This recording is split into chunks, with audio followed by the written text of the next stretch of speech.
I'll say good day to you this day of your time. How are you all? All right. All right. Let us continue the transmission.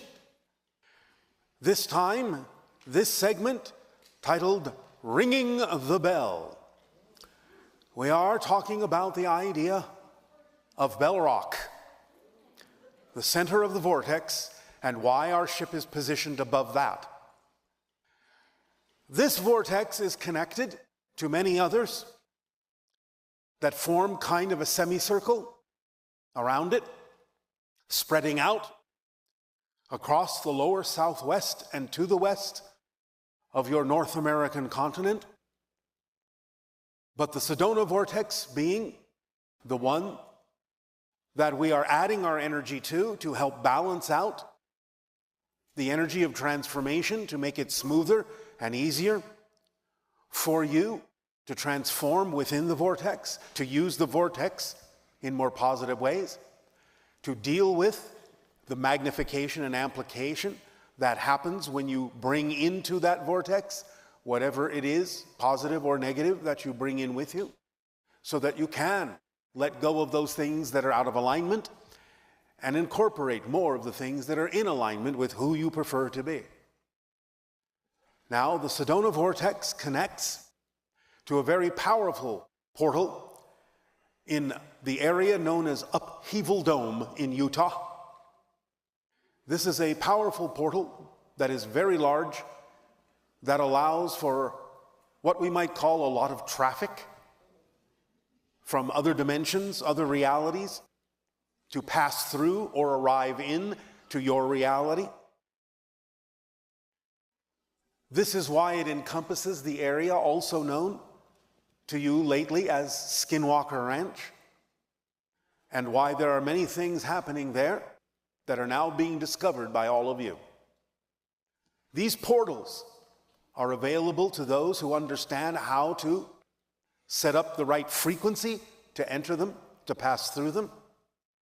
And you're beginning to discover that the frequency of 1.6 gigahertz is what allows you, when broadcasting, to get a feedback signal that the portal has opened. That is what the feedback signals represent. The opening of the portal, when you hear the feedback, you know the portal is open. So projecting that particular frequency and getting the feedback is what lets you know that the portal is allowing passage.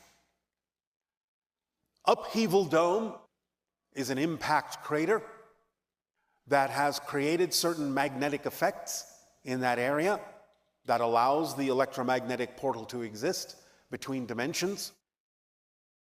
And when we talk about the idea of ringing the bell, it is what we have just described as sending out the proper frequency and getting the feedback, getting the ring, making the bell ring, the portal ring, so that you know it is open and gives you access to other levels of consciousness, other dimensions of reality.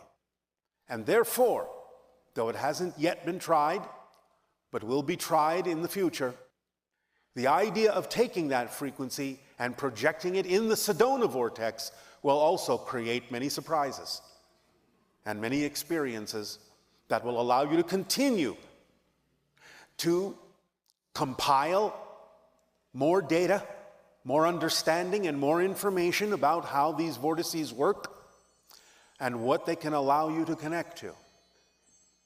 Thank you for your synchronous ringing of the bell.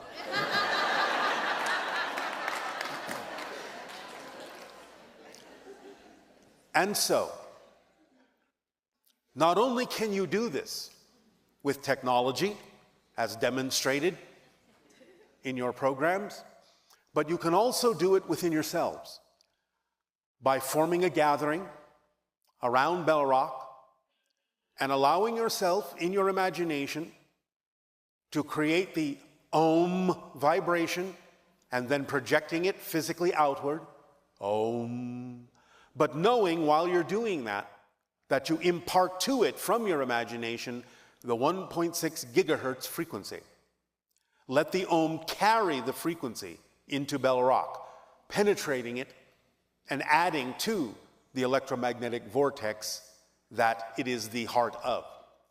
So just by doing your normal oming, your normal meditative chanting, but by imagining and projecting the 1.6 gigahertz frequency into it, you can begin to experience some changes, some frequency changes, some feedback changes, some feelings, some shiftings, some experiences, especially in opening up the portal to your dream time and seeing what happens in your dream time that allows you to begin to connect etherically with many other dimensions, many other beings, and then let it slowly leak into your physical reality, becoming more and more lucid in the physical reality dream.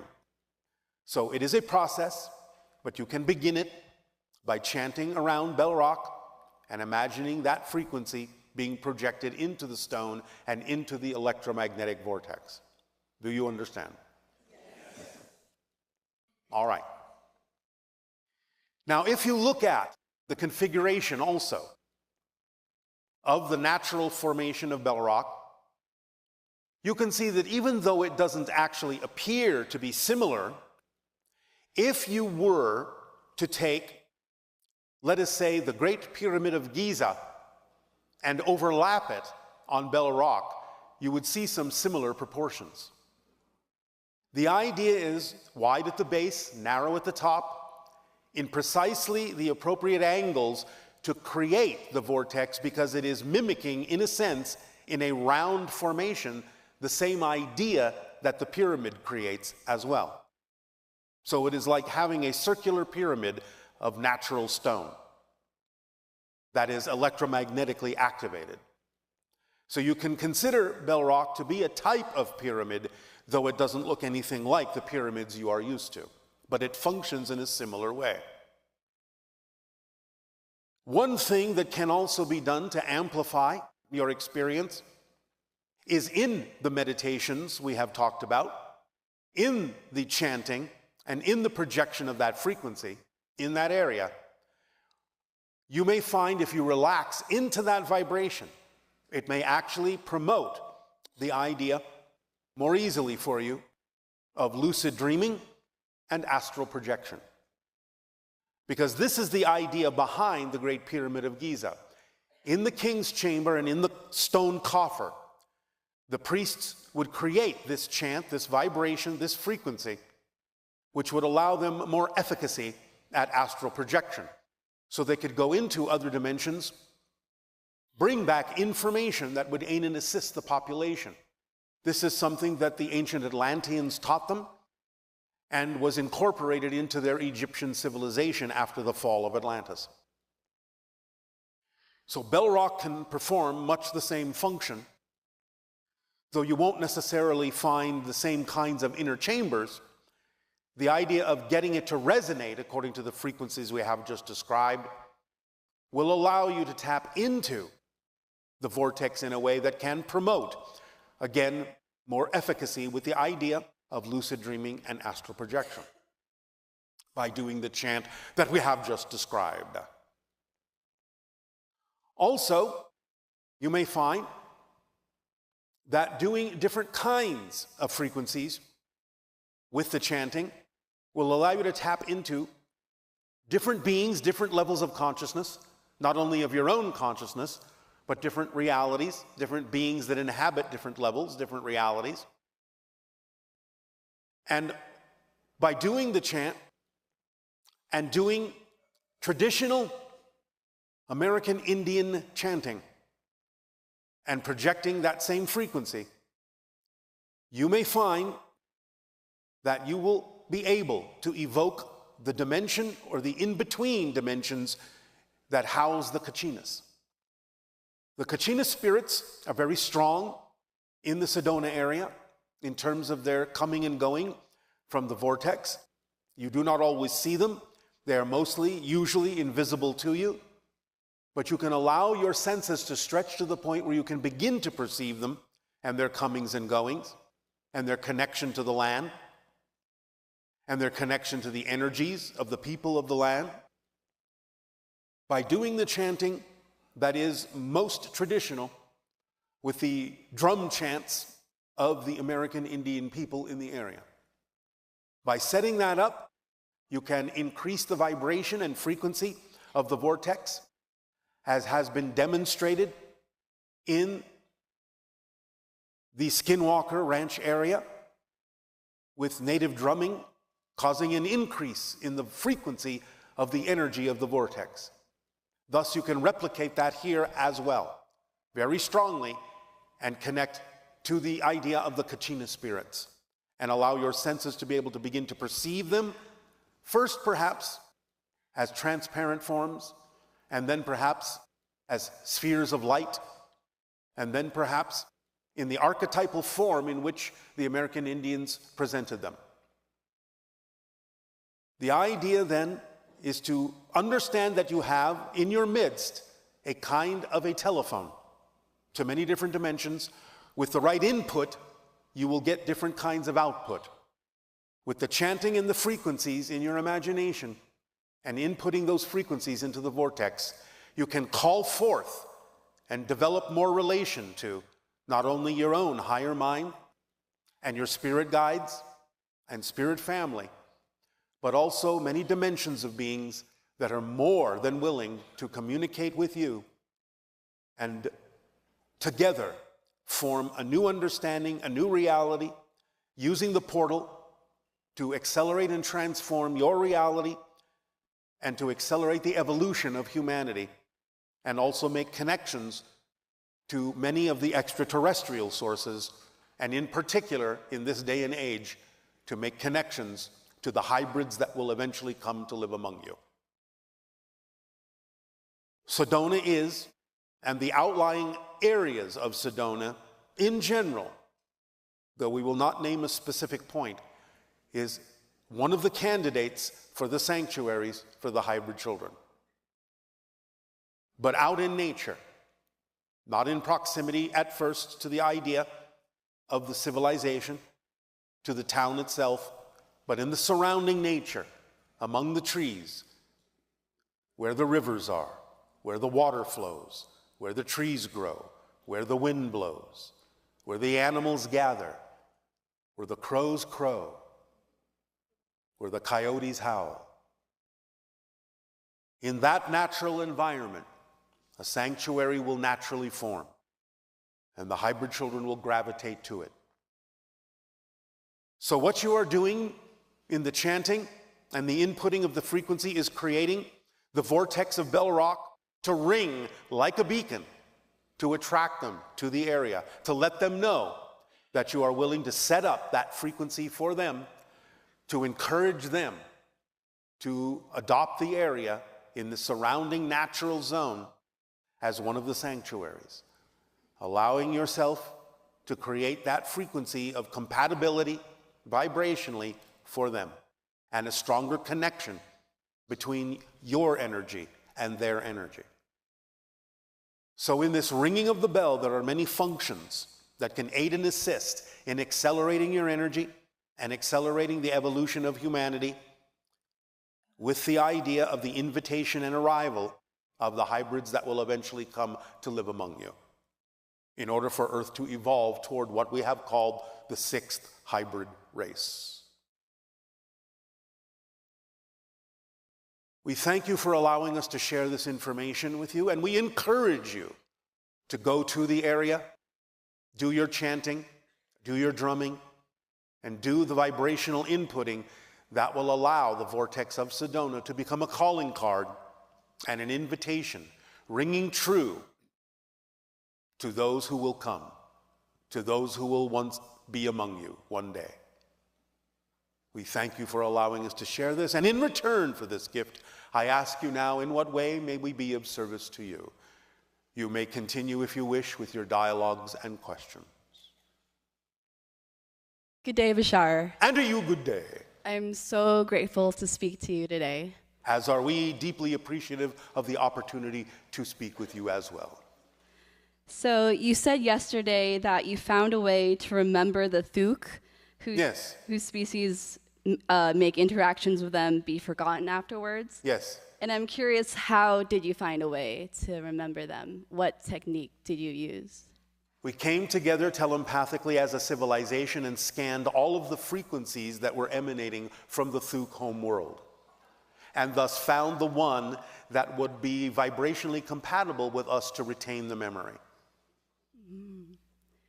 Sort of, I suppose, in a way, what you and your technology in computer parlance might call a backdoor. Oh.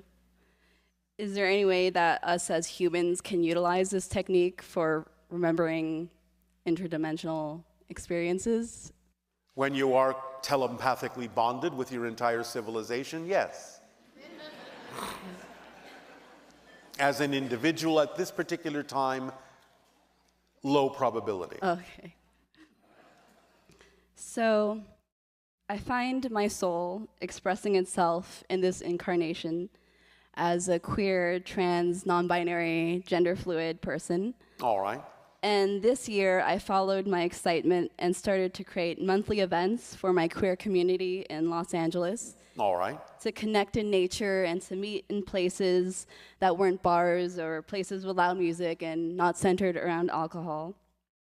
So in my events, we really focus on creating a space where we can be free and more natural and not be more natural, less normal, like you've encouraged us to do. We play games, we have cuddle puddles, we are openly talk about sexuality and deep conversations.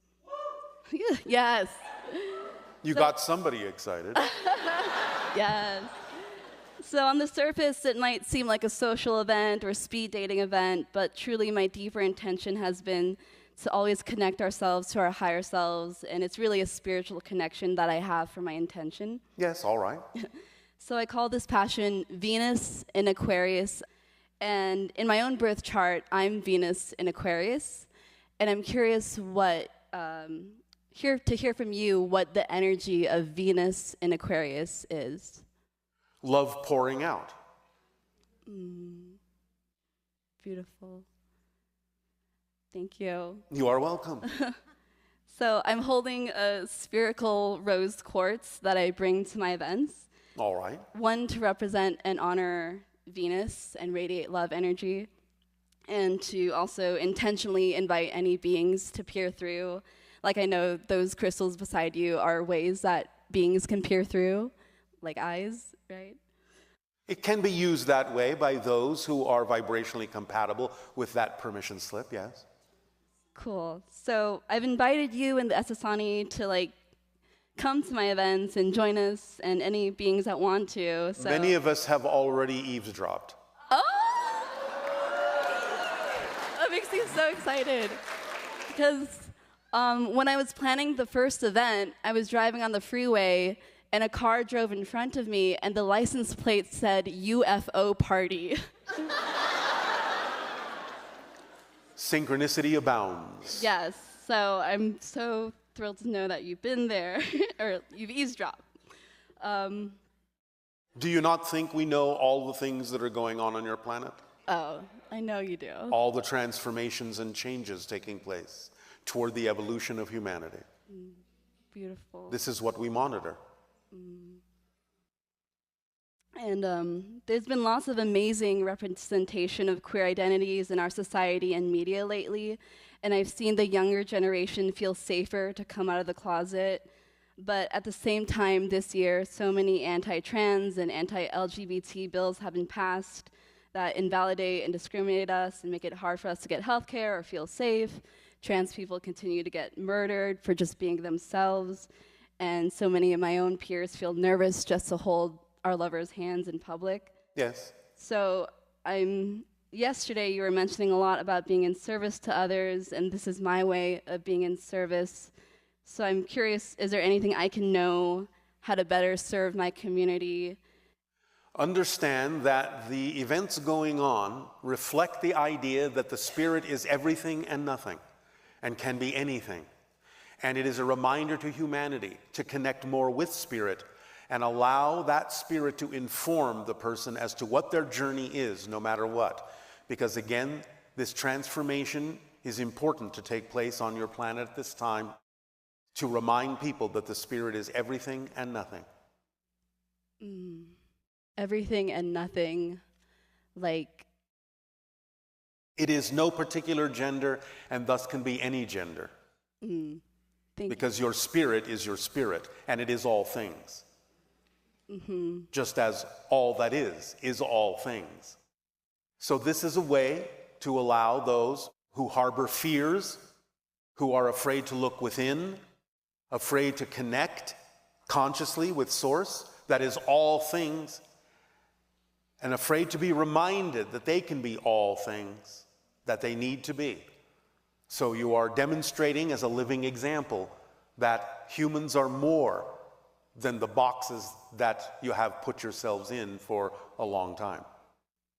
That you are now expressing outside the box, outside the limitations of human mind, of physical mind, that you are connecting more to the idea of the malleability and flexibility that is inherent in spirit. That you are all living a dream, and in that dream anything is possible. And everyone in that dream can be in love. Thank you so much. Well, I had nothing to do with it. That's just the way it is. I feel it when I'm with my community. I feel like we're on this spiritual wavelength of just being so Yes. transcendent. And All right. yes. And transformation. Transformation, yes. So my whole life has changed since I've started to do these events and take these big risks. And recently I got Taking what? taking Risks?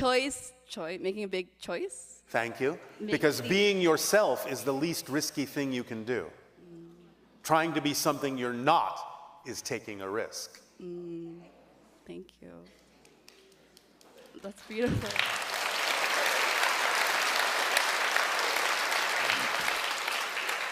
So, being more myself, Yes. I've manifested working at a vegan animal sanctuary Yes. where my job is to connect with animals and learn about their stories of how they got rescued from abuse. All right. And I get to talk about and take people on tours of how we can reduce suffering and All right. really be intentional about the things we eat. So I'm curious about how I can connect more telepathically with these animals. You send them imagery. Remember, they think in pictures, Okay. not in words. Okay. So you send them the image of the scenario that you propose. They will follow. They will understand. Okay. All right? All right. Will that do? Yes. Thank you very much. Thank you, Bashar.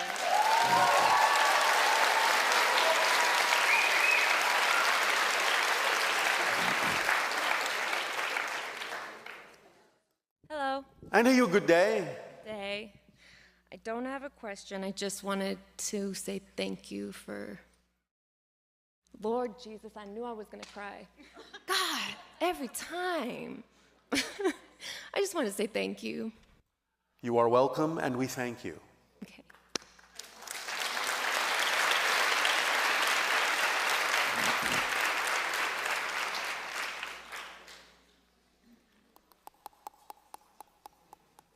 Hello, And you, good day. Kevin from Germany. And I'm Bernard, his translator and also the collector of the questions. So, since we are in Sedona, about the vortex in Sedona, above Bell Rock, where is it the strongest point, or how big is the vortex in total? Bell Rock is the center and the strongest point. So this is the center, and the round spots on it are the main energy points, or it doesn't matter? The vortex encompasses the entire area. Okay. If you are anywhere near Sedona, you are in the vortex. But the center is Bell Rock. Okay, so the area is whole Sedona of the vortex. Repeat? The whole Sedona city area is the vortex, and this is the Is center. in the vortex, yes. It extends way beyond the city limits. Good to hear, right? And on this point, I also visited Bosnia and the Bosnian pyramids. What is the vortex there, and is it also connected? The Bosnian pyramid is a little bit different. It is a vortex that connects to parallel realities very strongly. And there are beings, people like yourselves in alternate versions of Earth that have their own version of that pyramid in their reality too. Many of them are a little bit more advanced than your culture is at this point, and some of them actually are investigating the tunnels in the Bosnian pyramid and observing that beings such as yourselves from your reality and other realities are also investigating it. They're not revealing themselves yet, but they can sense all of you. They have the technology to do that, and one day an encounter will take place within the tunnels in that Bosnian pyramid between different parallel realities.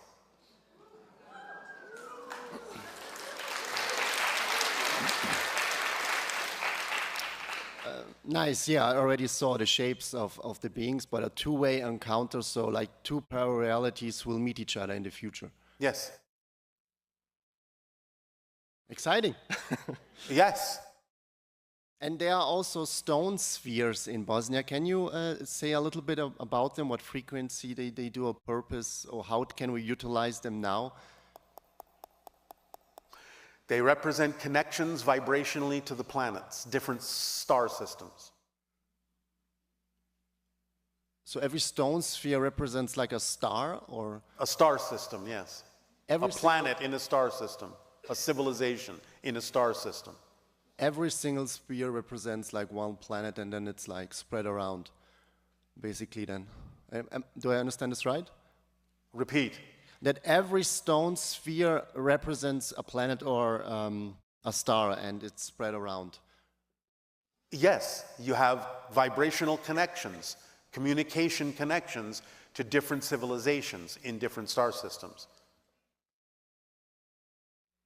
Yes, and about this Aum, or some says it's Aum with A, or some say it doesn't matter how you spell it. Okay, I just wanted to ask if you maybe can repeat it a few times for us.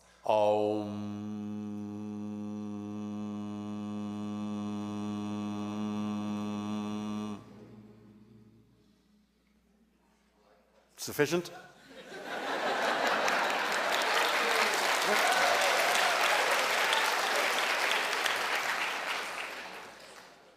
Thank you. And another funny questions. Will we have later also kids with the hybrids? Eventually, yes. This is how you become the sixth hybrid race. Very exciting. Yes. All 6 hybrid races in 1,000 years of your time will then begin to merge to become the Anuhet, the 7th hybrid race.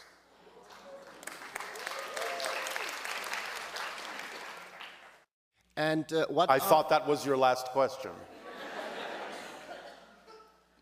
So is it or not? You tell us. Are there any other interesting vortexes near Sedona? I already told you about Upheaval Dome. Okay. That will be all that we need to mention today. Okay. Then, thank you. Thank you. Thank you.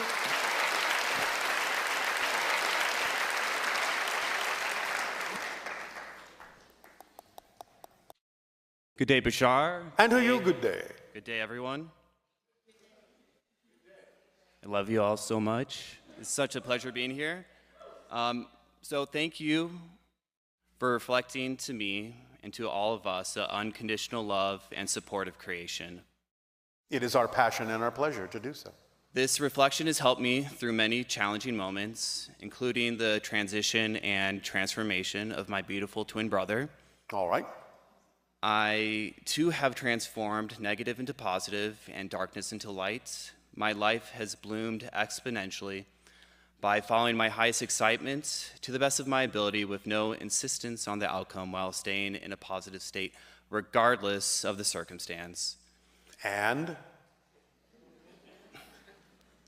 don't forget the 5th point. And taking action upon examining your belief systems and letting go of those that are out of alignment with who you true to be. Yes. Thank you.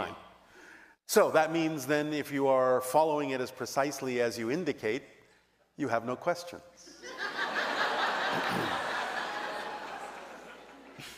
Or do you? I do have questions. I would like to continue my statement and say that I honor and dedicate this communication to my brother, for his death and life has given me an endless gifts, for I am eternally grateful, and thank you.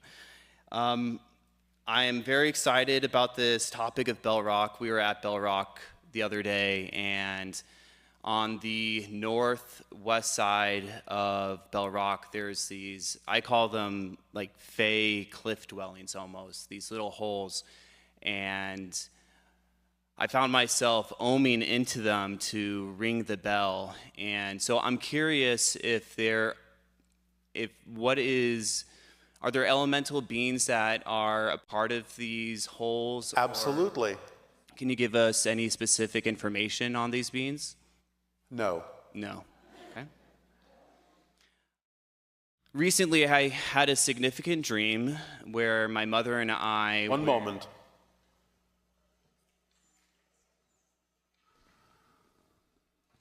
Find, synchronistically or otherwise, a member of a local tribe that can tell you more about the elementals connected to the area. Okay. I will allow synchronicity to guide me. So, I recently had a dream where my mother and I it seemed like we're in a hotel event center, and her and I were trying to escape the area that we were in. We were trying to get away for some reason. And then all of a sudden, I found myself and her in this room with all closed doors, and there is a few other people in the room as well. And we were all sitting down, and there was a door, and we all knew not to open the door because eventually there was going to be a gray that was going to step through this doorway. And we were all a little frightened of when that moment was going to come. And all of a sudden, I saw my twin brother. He manifested in the dream, and really innocently and joyfully, he's like, "Oh, a door, let me open this." And so he goes ahead and opens it, and out walks a albino Sasquatch about 10 feet tall. And my brother sees this Sasquatch and starts to go into psychic shock and almost passes out. And the Sasquatch lovingly and compassionately grabs him and holds on to him to help him collect himself. And I was wondering if you can give me any more insight on that dream. Do not be afraid of the power of your own higher mind. Okay, well said. And of course, partially blended with a memory of being on board a spacecraft. Okay. So... And also, partially blended with the idea of interdimensional travel. Okay. Because the Sasquatch can do that naturally. Okay. So I feel that the hybrids are helping us activate our inner Sasquatch. Well, yes, in a sense. Yeah. It can be done that way, since you do still contain the genetics that eventually evolved into the Sasquatch for those early hominids that were not altered by the Anunnaki. Yes, okay. In December of 2010, I was at a concert in Denver, Colorado, and had a wonderful time. And as I was exiting the concert, I felt myself pulled magnetically towards this being, towards somebody standing near the exit. And as I bumped into this person, I lost consciousness, and I felt this shock go up my spine, and I felt as if spirit was breathing me all in just this instant. And when I opened back my eyes, this person was wearing a shirt that resembled exactly the experience that I had. And I stood next to this person and asked him, I felt like he was an alien. And so I was like, "Hey, so what's your name?" And he told me his name was Niram. I was like, "Okay, yeah, he's..." Okay. So I was like, so, Neron, where are you from? And he chuckles and looks at me. He's like, I'm from here. I'm from around here. I was like, oh, you know. Anyways, this was a really big event for me and really triggered me to start evolving more. So I was wondering, was this being a precursor, or was he a member of the hybrids or an extraterrestrial? One moment. We are seeing what we are allowed to say.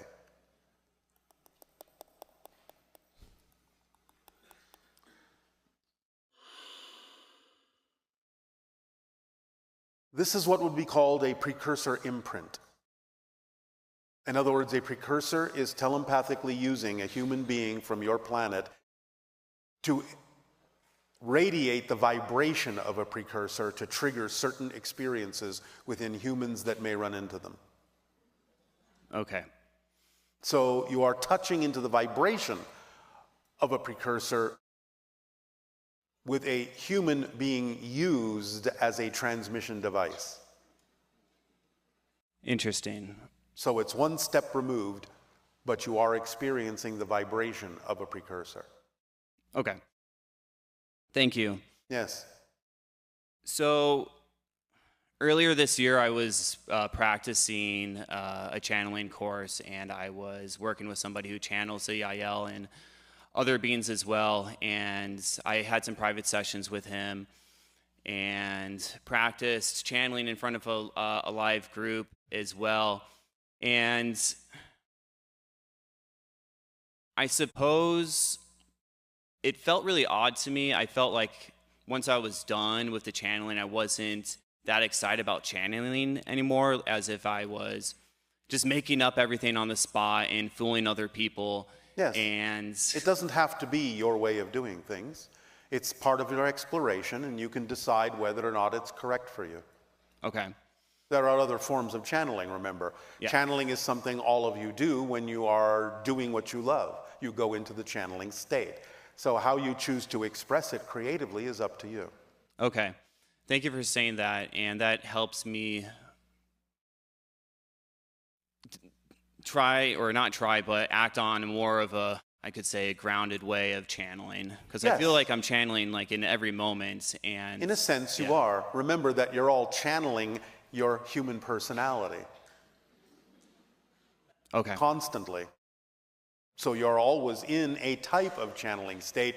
But in terms of the physical representation, anytime you do what you love to do, anytime you're in a deep meditation, anytime you are, as you say, in the zone, and you don't pay attention to the passage of time, you are in the state in the brain known as gamma, between 40 and 100 cycles per second. That's the channeling state. You all do it. Understood. So that meditation last night was very powerful, and I feel like collectively we went through a portal that we transformed just within that meditation. And so Yes. Again, remember, you are shifting all the time, billions of times per second. The meditation acted, in a sense, like a navigation tool, a rudder, to make sure you are being guided in the direction of versions of Earth that are more reflective of what you prefer. okay, because I also felt it was an initiation into the Interstellar Alliance. In some senses, yes, because we talked about the idea of you being, in a sense, an honorary member of the Galactic Society. Not yet full-fledged, but on your way. On our way. Okay. Well, with that being said, I'll be on my way, and thank you very much. You are welcome.